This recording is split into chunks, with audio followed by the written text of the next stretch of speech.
Ассалаумалейкум, урматтуу мекендештер, достор, кайрымдуу ага-жайлар. Элим барсын бош коомду Кайрымдуу фонду жалпы тартып бир адамдан бир көчөт акциясы баштаганбыз. Мына акциянын негизинде буга чейин Аралуу районунан кайрылган жалпы билим берүү мектебинелер, бала бакчалары көчөттөр отургузуп, мына бүгүн жакшы самалык менен Кара-Суу районунда баштадык. Кара-Суу районунун Жоош айыл өкмөтүндөгү Ак-Жар айылындагы номер 52 З.Төрөбеков билим берүү орто мектебинде мына буюрса бош жаткан жерге бактыктуу алдында турабыз. Бул жерде азыр 100дөн ашык мөмөлүү турат көчөттөр отурулуп атат. Андан тышкары 20дан ашык тикен жалбырактуу сасына арча көчөттөр отурулуп атат.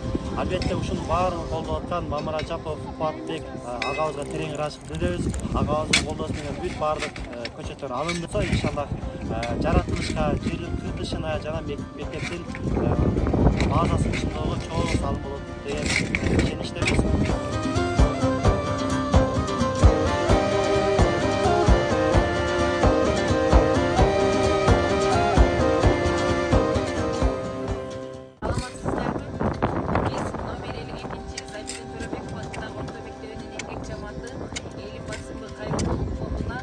адамдан-бир көчөт акциясынын алкагында кайрылуу кат менен кайрылганбыз.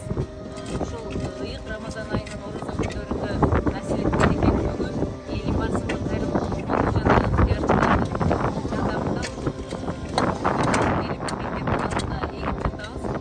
Мөмөлүү көчөттөр, арча дарактары эгилип жатат. Биз ушул көчөттөрдү Кудай буйрса өз убагында сугарып, карап, көктөтүп, анан ушул мектептин